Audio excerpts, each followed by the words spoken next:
Oh, 2005, what a year we had. We had Hurricane Katrina, French riots, and a London bombing.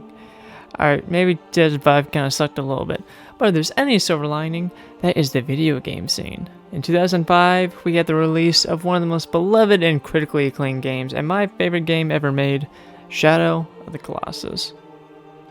Hello, my name's Josh, and right off the bat, it's truly difficult to put into words how much Shadow of the Colossus means to me as a game.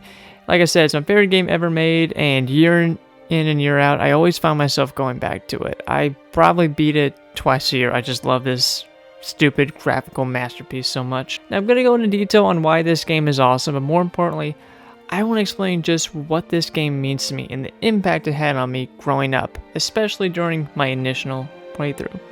Shockingly, playing video games, reading comics, and being into the Beatles was not the gateway to being popular in school. Needless to say, I was bullied growing up, and video games were one of my many escapes.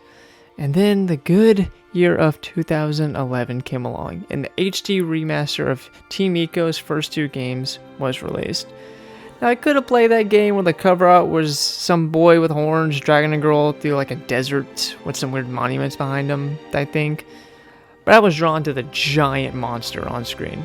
Alright, let's get into the nitty-gritty. Let's break down the plot of this thing. Spoiler warning from here on out for Shadow of the Colossus.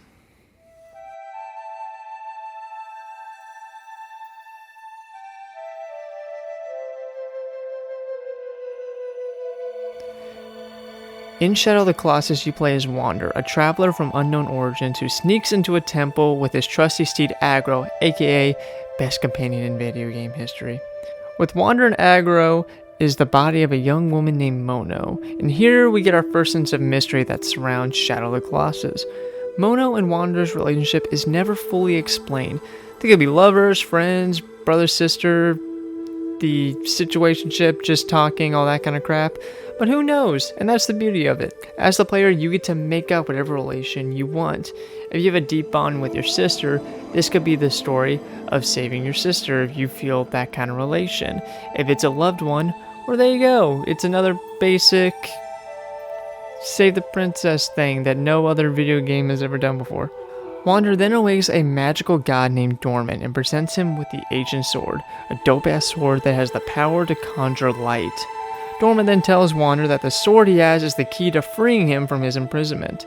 Centuries ago, an unknown being split Dorman's essence into 16 parts and hid them in Colossi with a magical seal to prevent his essence from escaping. The sword is the only thing that can break the seal, and the two of them then strike a deal. If Wander can defeat all 16 Colossi, then Dorman will use his power to resurrect Mono, to which Wander agrees. At this point, 9-year-old Josh is already hooked. I'm a sucker for medieval stuff, so I was strapped in and ready to go on this adventure. Most of the story plays out as follows. Wander kills a Colossus, these weird tendril things go inside Wander, he then passes out and travels through this weird portal fallopian tube thing, and then winds up back at the temple where Dorman tells Wander where he needs to go to find the next Colossus. There are no other enemies in the game besides the Colossi, and back in the day, people hated it. But what players may fail to realize, it's the lack of enemies that give you a chance to reflect and think about what you're doing. The journey between each Colossus fills you with questions. What exactly is the land that you're traversing? Why was Dorman imprisoned in the first place? And is it right to even kill the Colossi in the first place? This is exactly how I felt the first time I played this.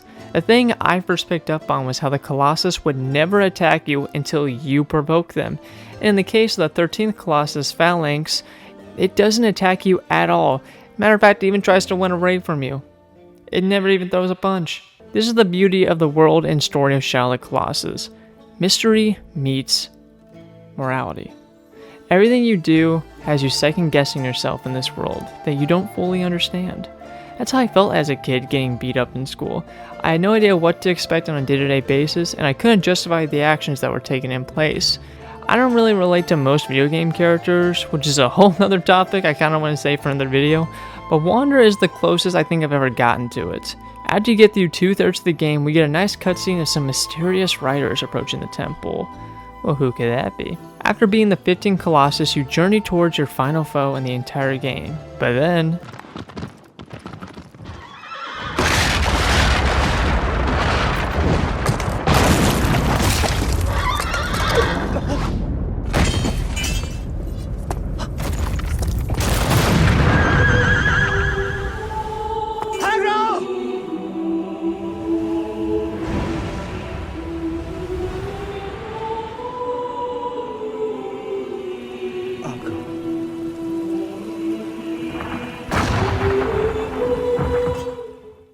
Okay, as a child, I cried my eyes out and like put the game down for 2 days.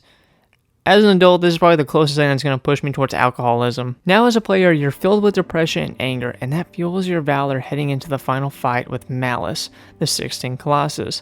Side note, this stare down between Wander and Malice is the first time I saw something and thought, pure cinema. You can then climb your way on top of Malice's head, kill him, and all is right in the world. What could possibly go wrong? While you were fighting Malice, those group of guys we saw earlier, yeah, they made it into the temple, and we get this shaman-looking guy, and they arrive just in time to see that you defeated all the Colossi, and they literally look like they saw a ghost, or that Drake Instagram story that we try not to talk about. Wanderer's body is brought back to the temple, and here is where we learn everything about what's been going on this entire time. Yeah, this guy, his name is Iman, and he imprisoned Dorman years ago. He starts condemning Wander, and we learn that Wander stole the ancient sword from Iman and Mono's body and escaped the Forbidden Lands despite being warned not to. So if you didn't see it coming, we have here one of the greatest twists in gaming history.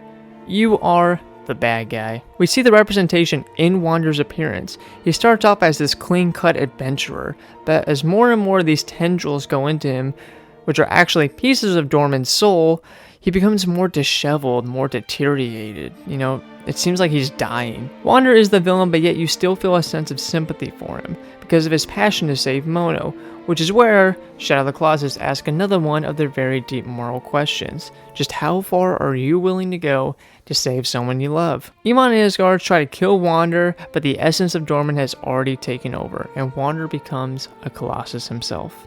Seeing no way to save Wander, Iman takes the sword and dumps it into a pool of water and casts a purification spell on it.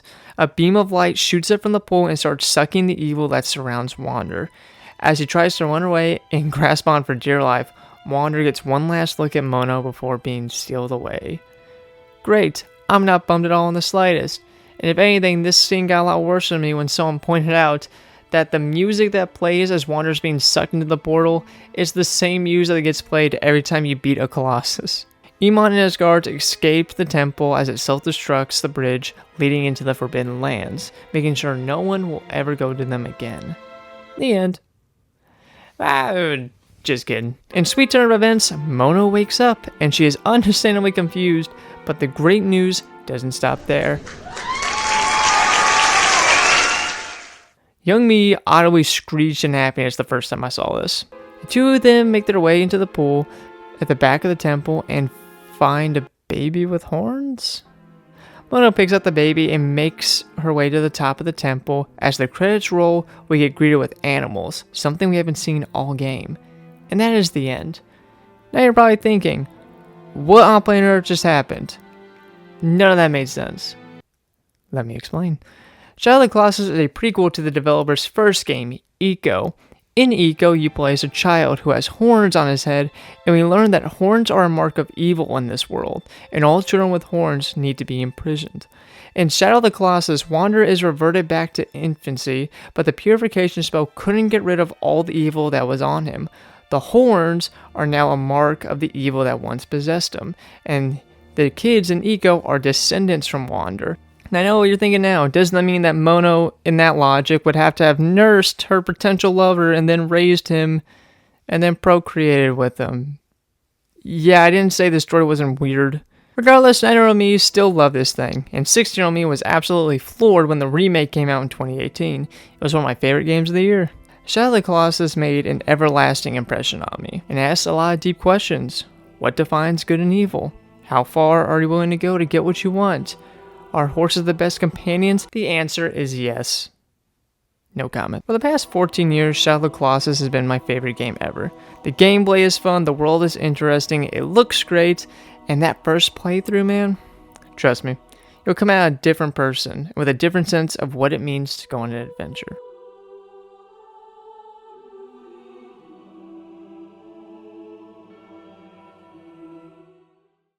Ooh, this is my first time doing an end card. This is me totally off script right now. Thanks for watching the very first episode of Pixel Night. Like I said, my name is Josh. I have loved these video essays that people do. I know pretty much everyone's clicked out the video if you made it this far, but I'll ramble for a second. Yeah, but I love these video essays. I want to do them. I got some ideas for Breath of the Wild, Resident Evil, and Red Dead Redemption 2. But from you guys, what are some games that had a massive effect on you? What is your Shadow of the Colossus? There's my question for you. But again, please like and subscribe, and then we'll see where the next gaming adventure takes us. See you later.